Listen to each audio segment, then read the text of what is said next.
Okay. So, we have talked about molecules, we have started discussion of nanoparticles, we have talked about plasmonic nanoparticles. Now, the question that we want to address is there something in between? Something between molecules and nanoparticles, or maybe atoms and nanoparticles rather. And what, of course, when I ask like this, the answer is yes. Yes, there is something in between, and what is in between is right now projected nanoclusters. Nanoclusters are, of course, as the name suggests, they are a conglomeration of not molecules, but atoms. And we will talk about what their dimensions are and all. They are actually, you can think that if you go on making smaller and smaller and smaller and smaller nanoparticles, there will come a time when there will be a transition between nanoparticles to this cluster of few atoms, which you can estimate the number of atoms. Again, we are not going to go into preparation, we are not going to go into how people know that there are so many atoms and so on and so forth. That I leave for us to read by ourselves. We will only talk about the ultrafast dynamics. But these nanoclusters have been have drawn a lot of interest over the last few years, because they are the newest kinds of fluorophores, to be honest.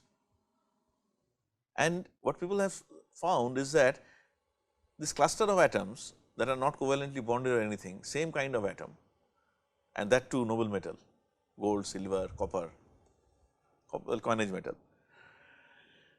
So, these clusters, conglomerates of atoms, sort of behave like molecules as far as spectroscopy is concerned.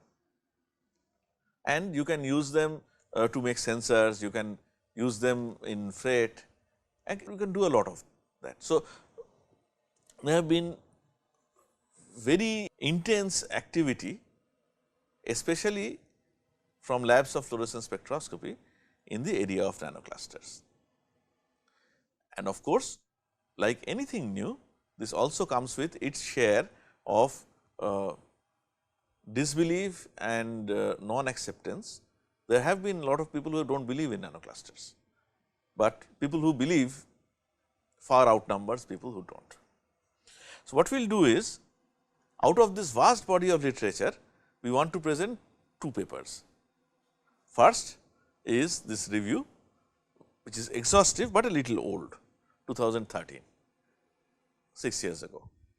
So, at least until 2013, the state of the art of the ultrafast dynamics in gold nanoclusters is summarized nicely in this review.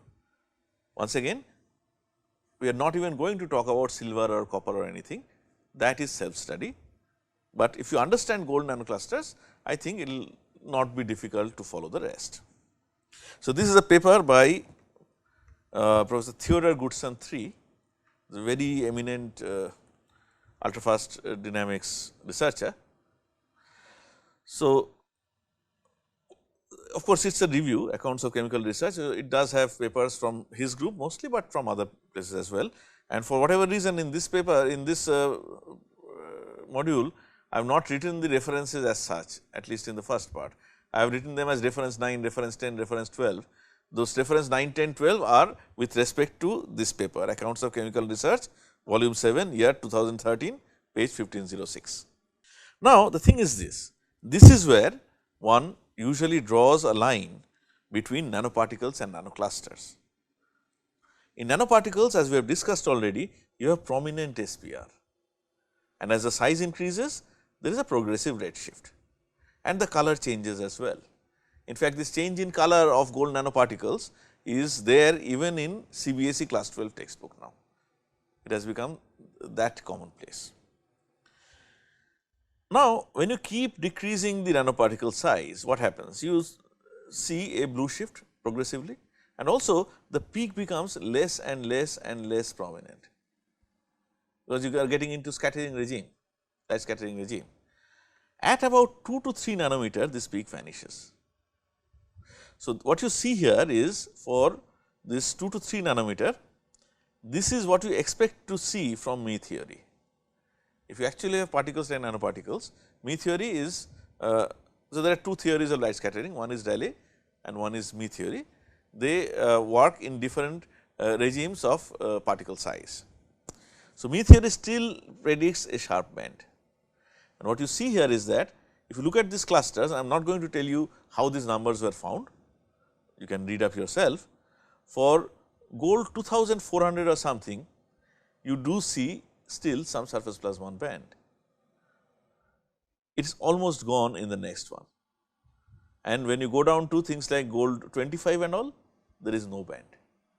So, you do not see anything in absorption, but you do see emission, as we are going to show you later. Now, it has been worked out that nanoclusters can be formed of certain discrete number of atoms. You cannot have a cluster of 5 atoms, then 6 atoms and 7 atoms, 20, no. There are certain magic numbers. And the reason why magic numbers arise is that the basic structure of nanoclusters is icosahedral. So, of course, when you go down to this clusters of atoms, symmetry becomes very important. In fact, even do not have to go down to atom, if you talk about assemblies of nanoparticles. So, Gillard-Haran's group has done significant work on spectroscopy of assembly of nanoparticle, and there symmetry plays a very important role there, symmetry and symmetry breaking. Here also symmetry has an important role to play. So, they are found to be icosahedral mostly by theoretical calculations. Of course, it is not very easy to see these individual atoms. And what holds here once again is free electron model, very much like the nanoparticles. But as we will see, nanoparticles are very different animals compared to nanoclusters. Nanoclusters are different. The major difference between nanocluster and nanoparticle is its prominent emission. In the previous module, we stopped with the comment that gold nanoparticles do have some emission, but then that emission is feeble and you need to work hard to see that emission. It is easier to miss that emission than to see it. In nanoclusters, you cannot miss the emission, no absorption, emission is there. So, what you see here is two kinds of emission. One is visible and the other is NIR.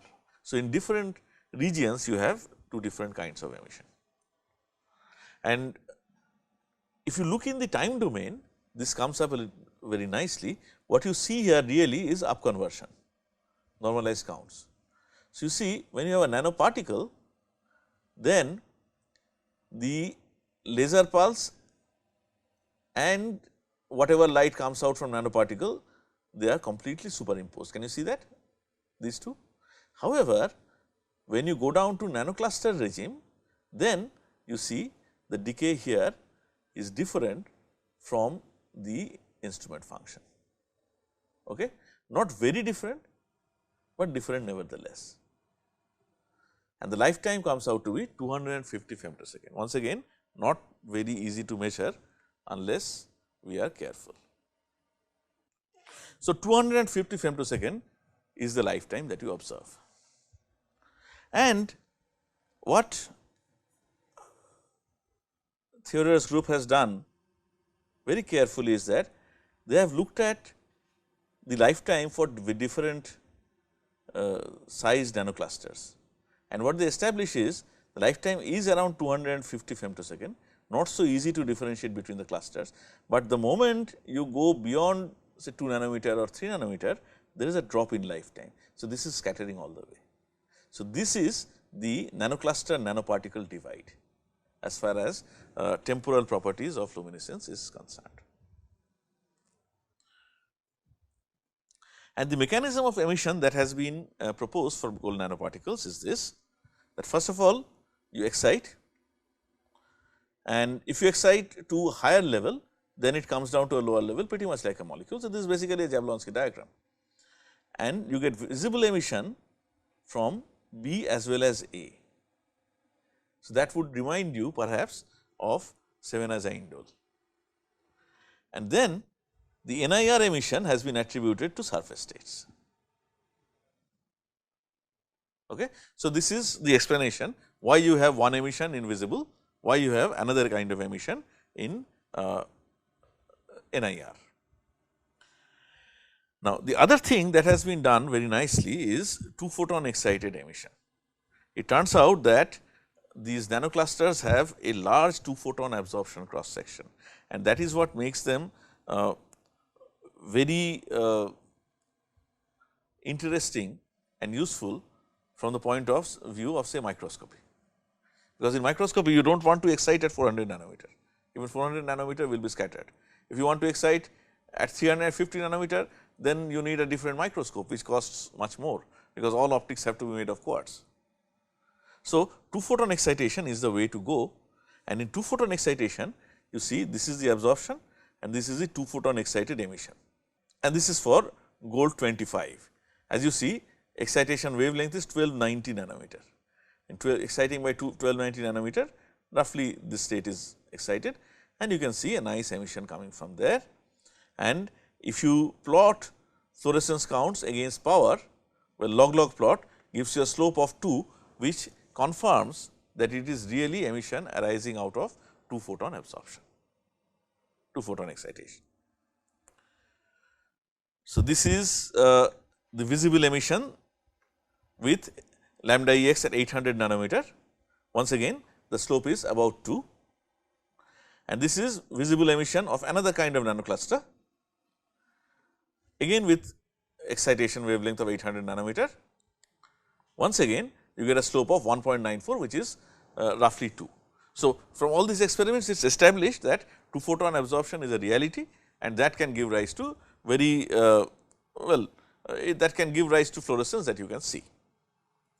And once again, by looking at this 2 photon absorption cross section itself, you get a nice distinction between nanoparticles and nanoclusters. And by the way, the unit of 2 photon absorption cross section is GM, 10 to the power 6, and this GM is for Geppert-Mayer. Maria Geppert-Mayer was the Nobel Prize winner in physics for her work on nonlinear optics in 1963. This unit is named after her. So, you see, just look at this. This is 2 photon cross section. This you get a linear variation with increase in number of golds in nanoclusters, and then there is a break, and then you get another line with little different slope for nanoparticles. Okay. So, this is another evidence that nanoclusters are really different from nanoparticles, and the thing becomes even more interesting when you work out delta per gold atom in GM. Then you see actually there is no increase. This increase that you see was really a brute force increase, an extrinsic quantity, right, because the number of gold atoms is increasing.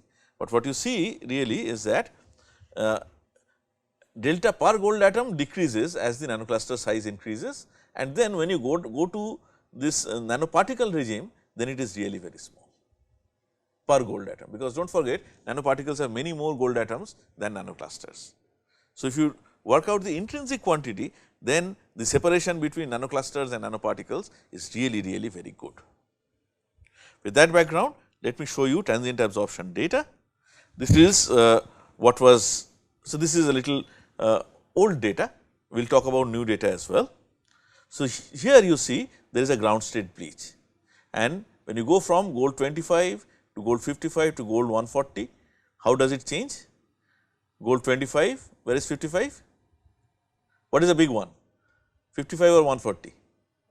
140. So, this as size increases, this delta A here, the transient absorption becomes larger, and you see, look at the decay, homolumo charge transfer in core, that is how it was assigned at that time.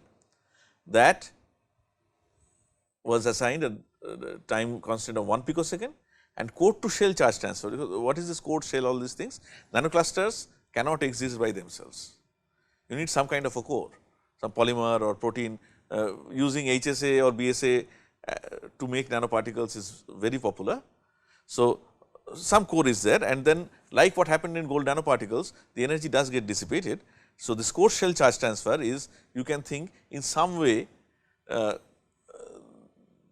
reminiscent of the electron phonon coupling, right, not really, but more or less. So, it is basically active species to the environment kind of charge transfer. So, this is how it was assigned initially, that there is a homolumo charge transfer in core and that is associated with 1 picosecond time constant, and there is a core to shell charge transfer that gives rise to a longer than 1 nanosecond kind of lifetime. Now, one problem that we have, and you might remember what we said in the beginning, one problem we have here is that there is no absorption spectrum. So, who has said that this is really emission from gold nanoclusters and not some impurity? Because we can record excitation, no problem. What will we compare the excitation with? How do we know that it is not an impurity? Well, transient absorption comes handy there, because if you look at 1 picosecond to, well, the earlier transient absorption I showed you was of 550 femtosecond, okay. But then there is something that goes on for a long time. So, if you look in the 1 picosecond to 10 picosecond regime, you see these ground state bleaches that are coming up, okay. What does that say? That says that at that position, spectral position, there is something that is absorbing, right. So, using that, the absorption spectrum has been reconstructed, and that can be compared conveniently with excitation spectrum, okay. So, this is an elegant experiment where transient absorption helps you establish that you are really looking at the thing that you think you are looking at. It is not some garbage, right. So, this was the state of the art until that time, 2013. Now, let me present this paper, at least part of it, that was published as recently as 2 years ago. So, this talks about electron localization in rod shaped tri-icosahedral gold nanocluster. You might remember that we had said that icosahedral geometry is reported from DFT calculations, right. So, this is actually the result. So, and this is the origin of the magic numbers also. So, what is proposed from theoretical studies is that the monomer, so you need at least 13 gold atoms to get a nanocluster. So, gold 13 is the monomer, and then these monomer units join up in different ways to give you other nanoclusters which are of different shapes. So, for example, you can have 2 monomer units coming together to make a rod, or they can come together to make a dimer. The difference between this and this is of 1 gold atom. Yeah, this one in the center is missing for the rod, but is there for the dimer. Similarly, you can have gold trimer where you will have 37 gold atoms. What those red dots are, we will talk about a little later. And this absorption spectrum can be conveniently discussed like conjugated molecules using particle in a box model, because they are not very large. Okay. So, see, these are the absorption spectra, you can see a red shift, and then when you go to the trimer, you can see something new in the NIR regime. So, with this background, what has been done is the transient absorption studies have been carried out on the monomer as well as some dimer and trimer, and this is what you see for the monomer. These are the transient absorption. Usually, we do not show transient absorption like this, but they actually are better looking, more colorful, and since both time and spectral information is there, if you know how to read it, then it can be more useful. I mean, it is the same thing, you can take sections and compare, but if you are used to it, you can just look at this matrix and get spectral as well as temporal information. Alright, so let us look at this one. What they have done is they have used 2 kinds of pumps, 2 wavelengths, 360 nanometer and 560 nanometer. This first column is for 360 nanometer pump, this is for 580 nanometer pump. What do you see here? You see an excited state absorption in that 650 kind of region, and here you see ground state bleach. Here, of course, you cannot look at this region of the spectrum, that is why it is whitened out. And then you see another excited state absorption in the higher energy side. Okay. So, that feature is there here also, but the excited state absorption in the 600 to 700 nanometer region is absent when you excite at 560 nanometer. What does that mean? Well, what this means is that when you use 360 nanometer pump and when you use 560 nanometer pump, you are exciting to different energies, right. And again this should remind us of the 7-azindole problem. When they used a higher excitation wavelength, they ended up exciting S2, and then carefully they tried to decrease the wavelength so that they excite S1 and not S2. And remember what happened there when excitation wavelength was varied? What happened was that there was initially, when excited at higher energy, there was a fast component 0.2 picosecond, which vanished when excitation was done at sufficiently long wavelength. So, here what this tells us is this.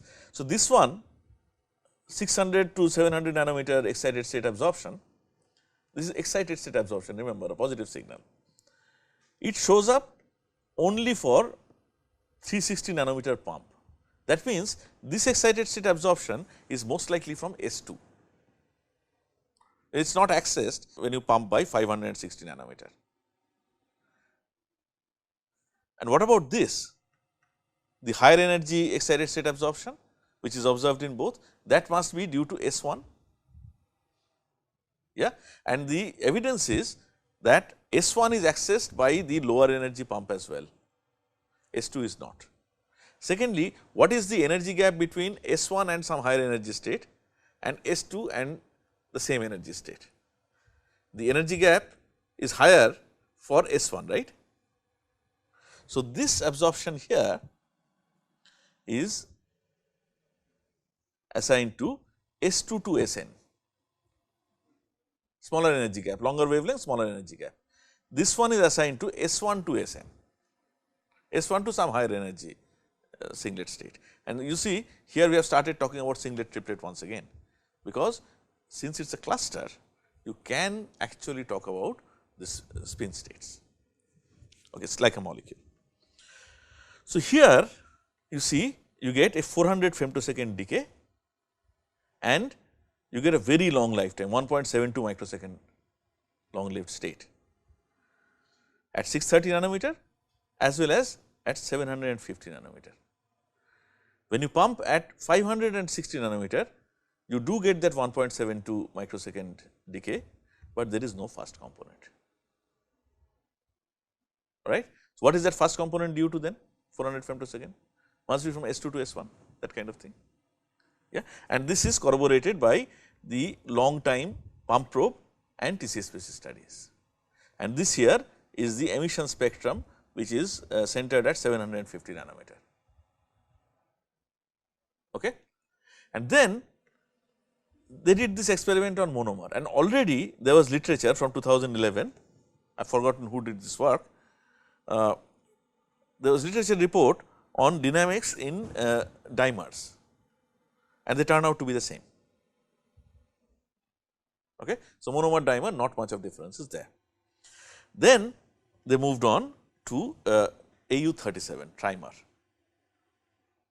and in case you have forgotten what AU37 looks like, this is what it looks like. Now, what do they see? It is better that we look here. At 516 nanometer probe, you see a fast decay, at 710 nanometer you see a rise, and that is associated with 100, this decay and this rise. Look at the full scale, 2000 picosecond. The time constant associated with that is 115 picosecond. So, what they concluded from here is that this is due to excitation localization, because they had done some calculations, right. Excitation localization means this. So, when you excite initially, the excitation is delocalized over the entire nanocrystal, but then they said that there is another state which is a little lower in energy, which you cannot access by direct excitation,